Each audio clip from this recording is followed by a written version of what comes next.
I really like the fact that when you drive slow, if you have this automatic camera, it'll automatically turn the camera on. So if you're easing into a parking spot, it will go ahead and have that camera on for you, so you can just quickly glance at it. You won't have to activate anything. It just automatically activates. Really like that.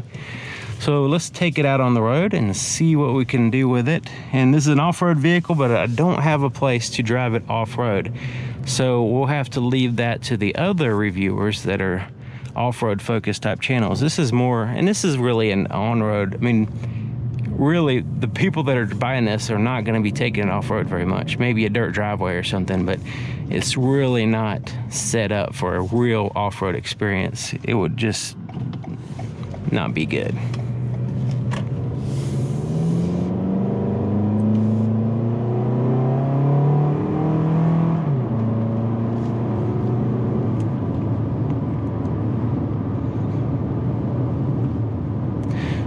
The vehicle, it has a 4-cylinder, and it's not a huge amount of power, but the transmission does do a good job of saving and using that power pretty good.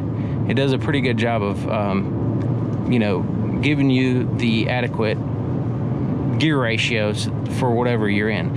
So when you're cruising along at high speeds, you have this low RPMs. It's, you know, we're at 55 miles an hour right now, and it's just like 1400 RPMs. So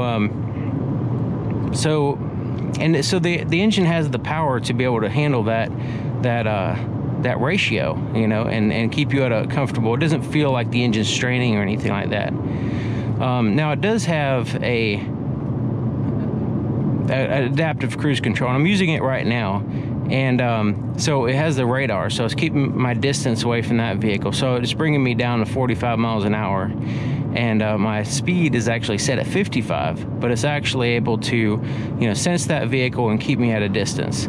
Also, it has this lane tracing assist, which I do not like at all. Any of the vehicles that have this thing where it has a steering assist, it feels like there's a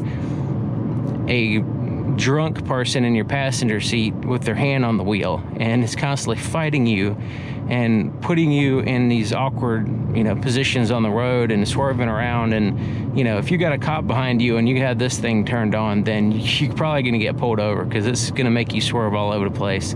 And it's just not I'd rather just drive it myself. So I'm going to turn that off. So you noticed the beeping earlier, I hope, maybe. But basically, if you're just driving and, you know, it recognizes the lines on the road and stuff, if you get too close to a line that it doesn't like, it will beep at you. But when there's a oversized log truck coming this way towards you, then it wants to hug the left line, the middle line, and get you as close to that truck as possible. And I noticed that in other vehicles too. It's like when there's a vehicle coming, it's just like it jerks the wheel over to the left lane, like you trying to get you as close to that other vehicle as possible. And it's like you narrowly miss a head-on collision sometimes if you allow this thing to drive for you. So I'm not a big fan of self-driving cars in general, the whole idea of it. But this is, you know, just kind of not a self-driving car. It's just a safety, quote, safety feature, but it seems a little unsafe to me.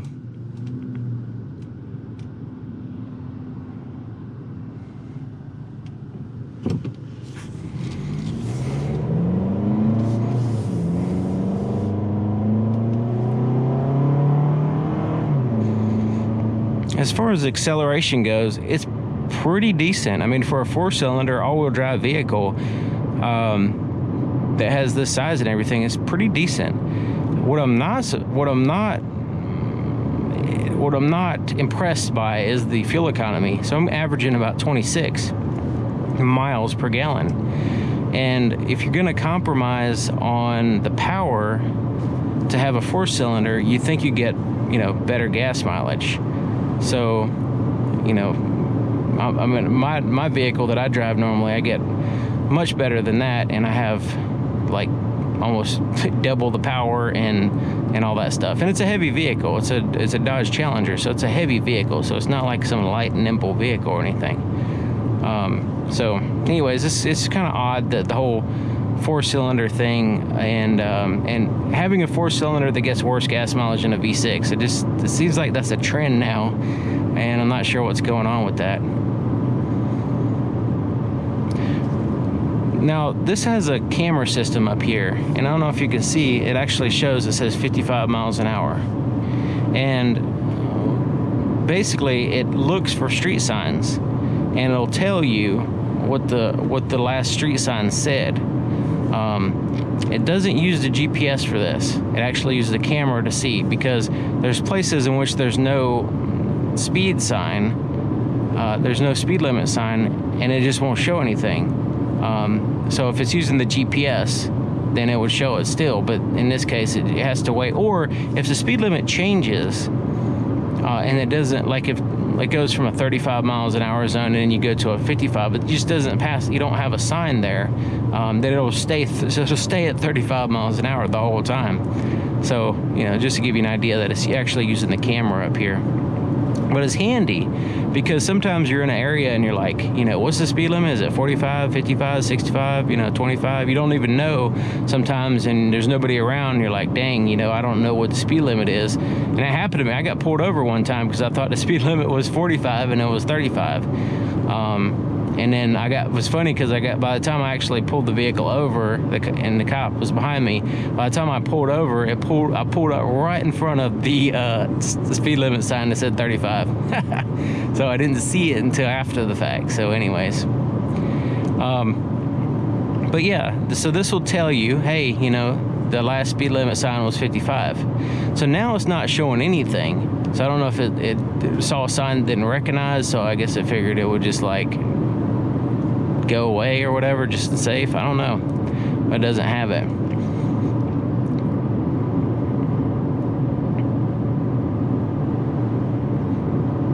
I do like the fact that you can have a large digital speedometer instead of just the default is like a regular needle looking speedometer, which I'm not don't really care for those anymore. But just in general, driving the vehicle, the steering wheel's a little tiny bit slippery, so if you're trying to, you know, you kind of want to get a good grip on it, because I have had a little bit of slippage going on, but nothing major. It's not like some vehicles are like super slippery. It's just kind of could be a little bit better, I think.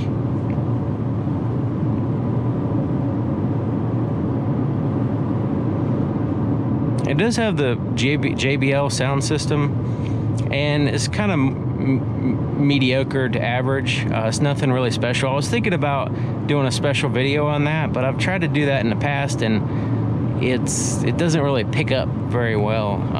You know, depending on what device you're watching it on, and you really can't get an idea of what it sounds like. So just my opinion of it, the sound system is just kind of average, slightly above average. It does have a subwoofer in the back, but it's a little muffled. It doesn't really, you know, have the same feel as like an aftermarket subwoofer or whatever. But it's good. I mean, it is a good sound system. It's not a crappy sound system or anything like that.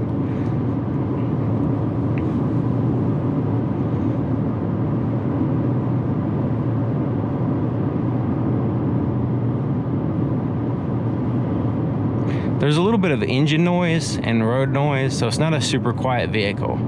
I don't know if you notice, when I accelerate, you'll hear the engine. You know, it really has to rev up to go, you know, to accelerate properly. Just cruising along though, it's quiet. The engine's quiet, but you do have the road noise coming through.